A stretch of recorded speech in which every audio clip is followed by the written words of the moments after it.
As of the market close on Wednesday, December 17, 2025, Plug Power Inc. is sitting at a price of $2.18 USD, reflecting a downward move of 0.11 or 4.59% during the day's session. While the broader market has been wrestling with its own set of anxieties, this specific slide in Plug Power might look like just another bad day for a stock that has tested the patience of many. However, there is something happening beneath the surface that the headlines are largely ignoring. While most people are staring at the red on their screens, the reality of the situation is that the company just successfully installed a 5-megawatt electrolyzer system in Namibia, marking the start of a fully integrated green hydrogen facility in Africa. This is not just a small pilot project, it is a functional proof of concept that their Gen Eco technology can operate off-grid using solar and battery storage in some of the most remote high-potential regions on the planet. This creates a curiosity loop for any serious observer because the market is currently pricing this company as if it is headed for a slow fade into irrelevance, yet the operational reality shows an aggressive footprint expansion that spans from the deserts of Namibia to high-tech contracts with NASA. The expectation that most investors hold right now is that Plug Power is a cash burner that will eventually dilute its way to nothing. It is easy to see why. If you look at the trajectory over the last few years, the stock has often felt like a falling knife. The common belief is that the green hydrogen transition is taking too long and costing too much, making it an impossible bet for anyone using an individual brokerage or checking their Robinhood app daily. But here is the contrarian take that forces a rethink.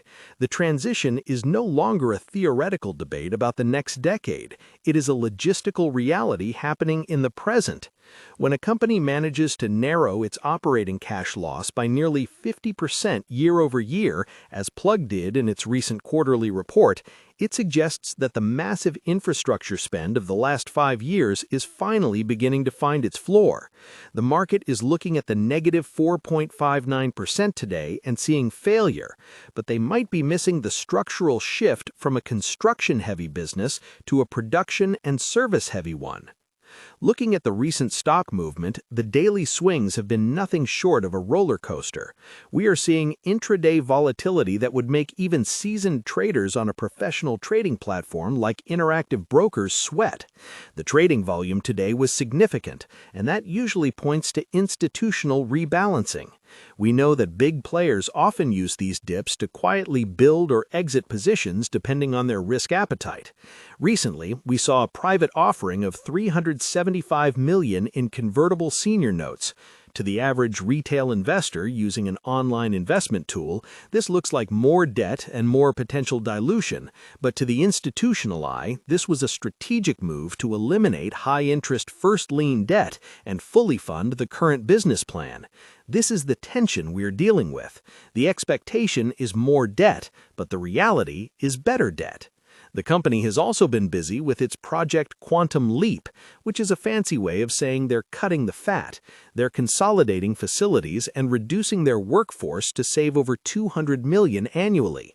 If you are someone who does self-investing, these are the granular details that matter more than a single day's price drop. Institutional activity has been a mixed bag, which is exactly what you would expect at this price point. Some funds are liquidating, while others, specifically those focused on green energy and ESG, are looking at the 52-week low of 0.69 USD and the recent recovery to the $2 range as a sign of a bottoming process. We have seen some insider selling recently, like Benjamin Haycraft offloading about 40,000 shares, which never looks great on a news feed, but insiders sell for many reasons that have nothing to do with the company's future.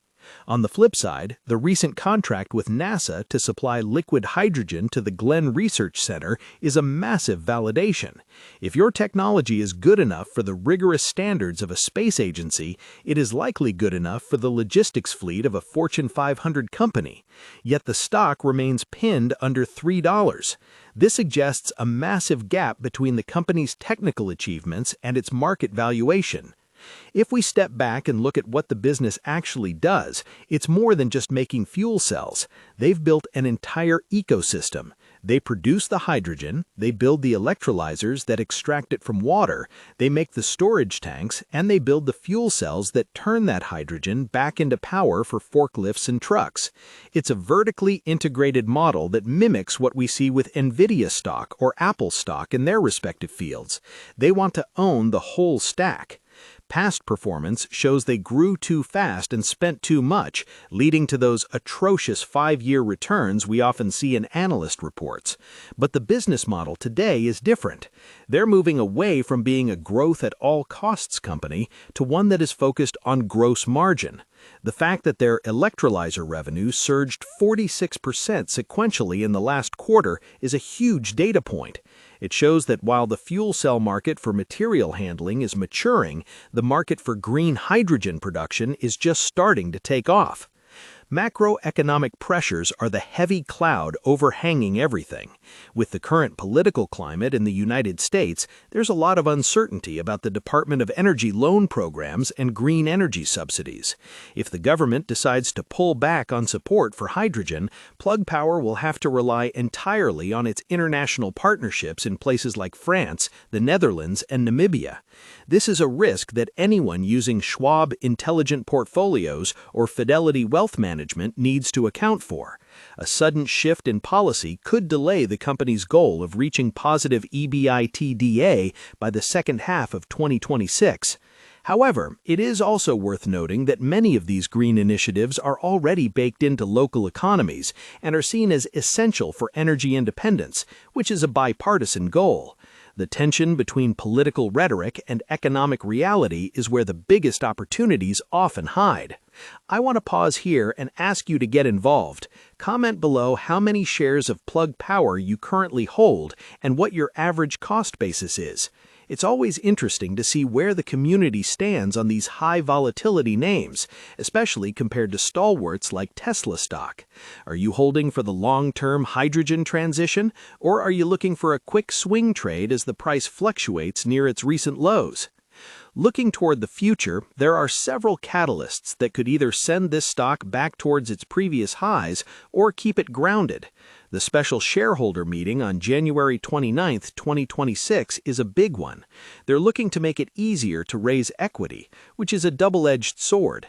It provides the cash needed to scale their Texas and Louisiana plants, but it also threatens more dilution for current holders. If they can show that this capital is being used to reach that break-even gross margin by the end of the year, the market will likely reward them. If they miss their targets again, the skepticism will only harden. We also have to watch the progress of their Georgia plant, which recently hit record production levels.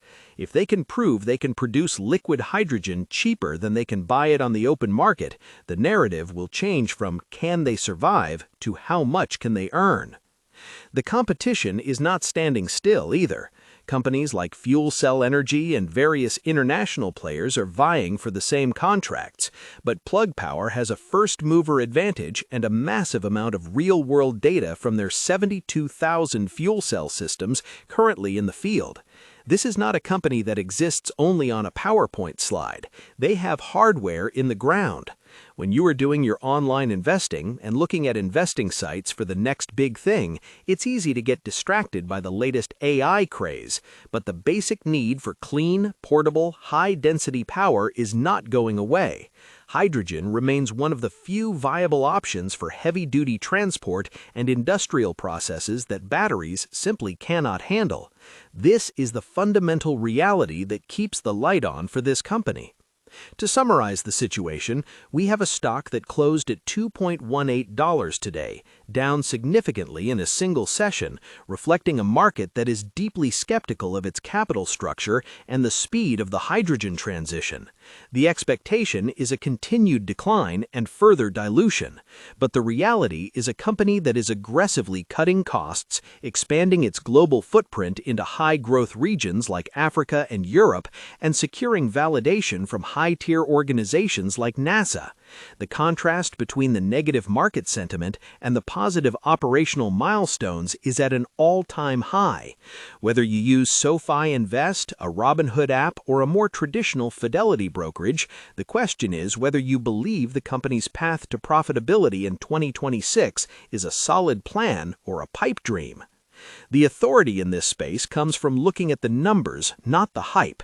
The narrowing cash burn and the growth in the electrolyzer business are real, tangible signs of progress, but the risk of dilution and the dependency on a favorable regulatory environment are equally real. As we move into 2026, the gap between these expectations and the underlying reality will have to close one way or another. For those who have been watching this stock for years, the current price represents either a generational entry point or a final warning. There is no middle ground with a name like this. It's a high-conviction play that requires a deep understanding of the energy market's mechanics. In the end, Plug Power is a case study in market psychology. It shows how a company can be technically successful in its field, installing complex systems worldwide, while being a total disaster for